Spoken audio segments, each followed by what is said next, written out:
wala dapat napapahamak. I-enjoy lang natin kung ano yung ginagawa natin. Kasi ang hirap sa inyo, puro kayo payabangan eh. Kung ganun rin lang ang gusto nyo, magsunod na lang kayo para wala kayong naaabalang tao at para wala kayong na didisgrasyang tao at walang napapahamak na tao.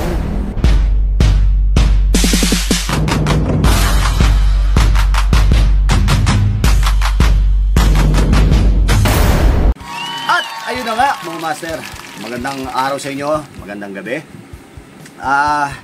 May nakikita naman tayo mga post. Ito yung mga bagay na gusto natin sanang iwasan hanggat maaari kapag tayo ay naglalakbay, no? Itong video na to mga master ay konting paalala lang para sa mga two wheels natin at sa mga kaibigan nating nahihilig sa long ride at nahihilig sa tinatawag nating group ride. Okay? So meron tayong dalawang pag-uusapan. Medyo mahalaga itong pag-uusapan natin. Kaya sana huwag niyong i-skip. At the same time, pakinggan niyo mabuti kung ano yung konteksto ng sasabihin ko. Unang-una na rito ay yung na-involve na, syempre, two wheels yun. Damay pa rin tayo doon. Okay. May mga kritiko pa rin tayo ng two wheels na tiyak ko na madadamay tayo. Kasi why? Since two wheels yun, at the same time, influencer yon. Kasi karaniwan sa mga influencer natin, uunahin na natin to ha. Karaniwan sa mga influencer, masyado silang entitled. Masyado silang akala mo kung sino na kapag nasa kalsada na sila, may hawak na silang camera, hindi na sila matitibag. Hindi na, kailangan na nila ng respeto. Hindi naman sa ganun. Hindi dapat ganun, mga kuya, no? Mga ate. Kasi, unang-una, hindi kasangkapan yung ating camera para tayo ay maging entitled sa lahat ng bagay.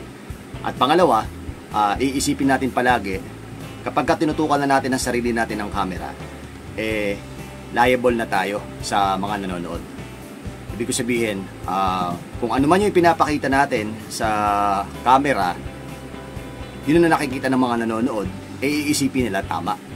Kung bastos ka sa camera, bastos ka rin sa totoong buhay. Kung wala kang galang sa mga tao sa camera, wala ka rin galang sa totoong buhay. Bago ka irespeto ng mga kapwa mo, irespeto mo muna sila. Unang-una, irespeto mo sila. Pangalawa, irespeto mo rin yung sarili mo. Okay? Wala akong sinasabi kung kanino man. Wala akong sinasabi sa vlogger na naging viral or ano. In general tong sinasabi ko. Kasi hindi lang naman yun eh. Hindi lang naman siya. Nagkataon lang na siya kasi siya mismo nag-post. Pero napakaraming siklista rin, napakaraming two wheels vlogger, moto vlogger o siklista vlogger ang medyo masyado nang entitled. Nakala mo kung sino na hindi na maganda sa paningin ng mga unang-una yung mga store na pinupuntahan nila. Nakakala mo pagkapasok nila na masyado silang entitled, kailangan medyo maayos yung pakikitungo mo, dapat alam mo yung ganon. Kasi kundi iba-vlog ka nila, alam mo yung mga ganyan. Meron kasi akong mga vlogger na nakita na naging issue sa ganyan. Ayoko ng pangalanan. Ang gusto ko lang, ito, ang purpose lang ng tong video na to is magbigay ako ng awareness para doon sa mga kapwa ko siklista na vlogger at doon sa mga moto vlogger.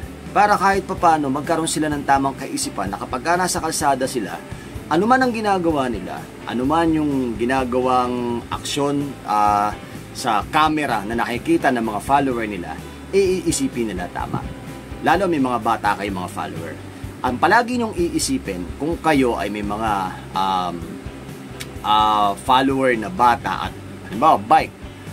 May mga bata kayong nagsisimula pa lang magbisikleta. May mga bata kayong nagsisimula pa lang sa motovlog.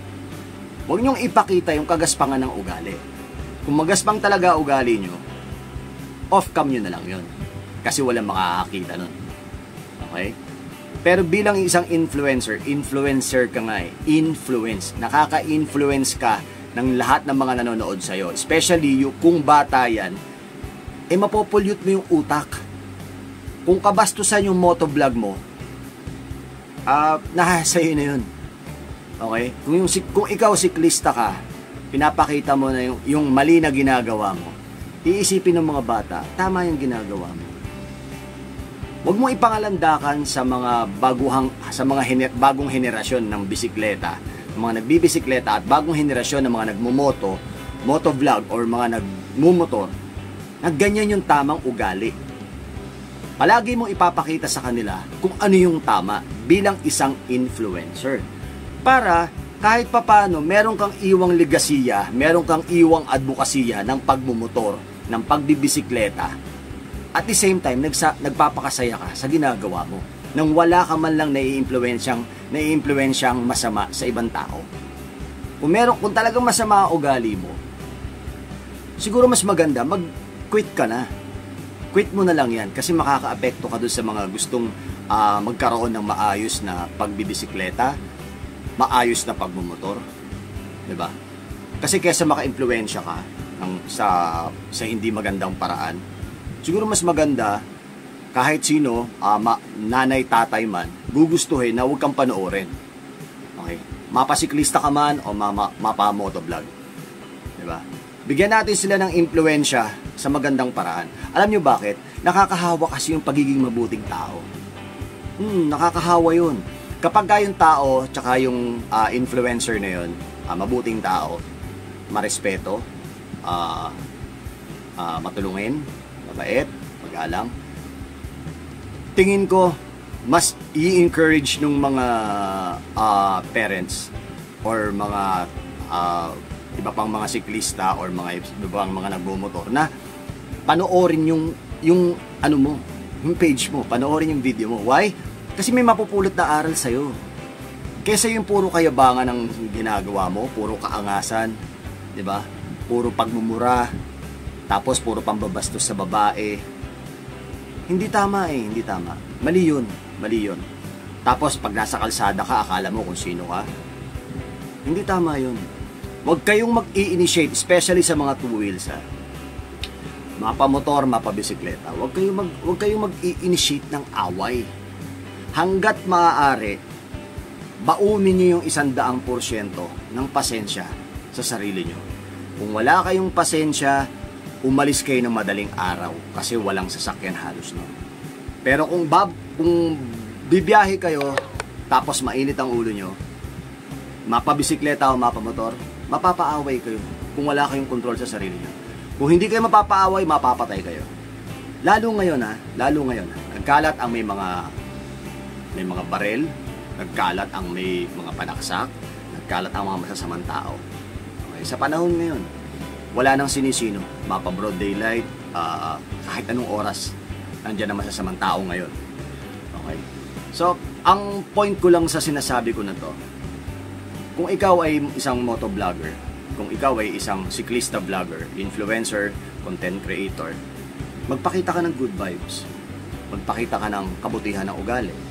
Magpakita ka ng bilang ehemplo, magpakita ka ng respeto sa kapwa.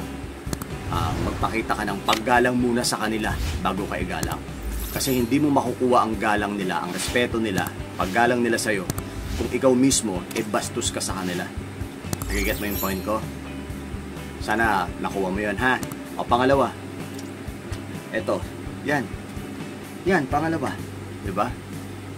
Matagal ko nang sinasabi yan, may nawawala na namang bata, may nawawala na namang siklista. Hindi na bago yan Hindi na bago yan ganyan.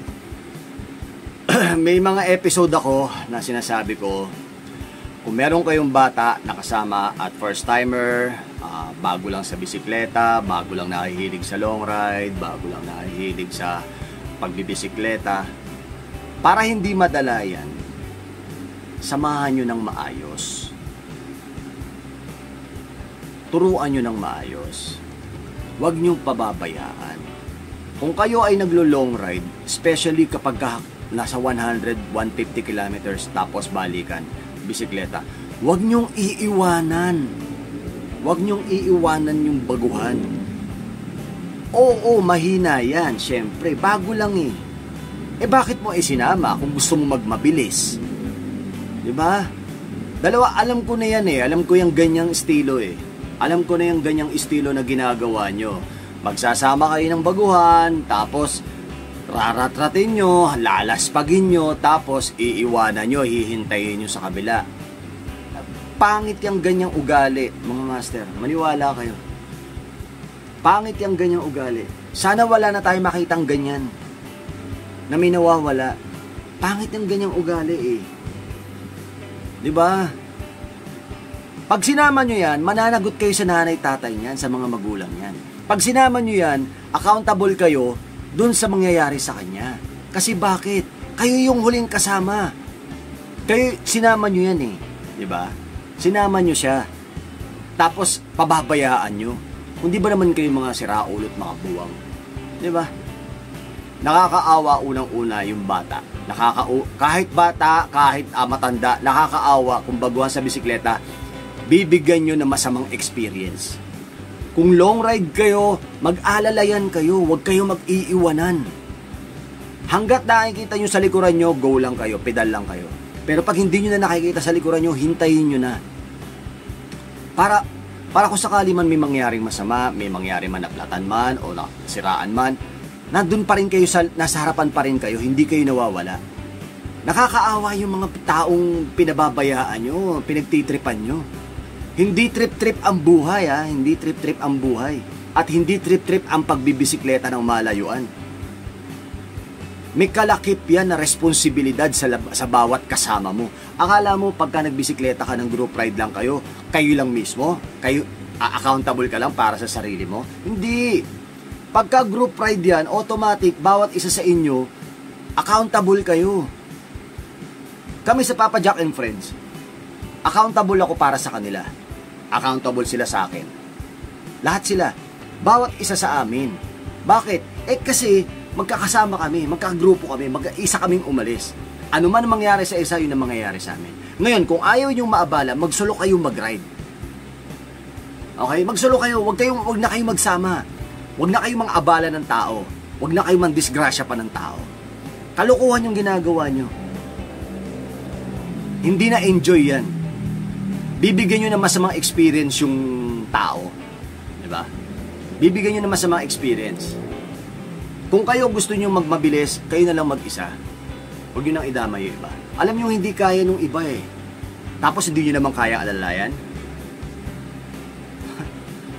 Pangit yung ganyang ugali. Hanggat maaari, kung gusto nyong group ride kayo, huwag kayong maghihiwa-hiwalay. Kapag hindi nyo na natatalaw sa likuran nyo, huminto kayo. Para malaman nyo kung ano yung status ng ride niya.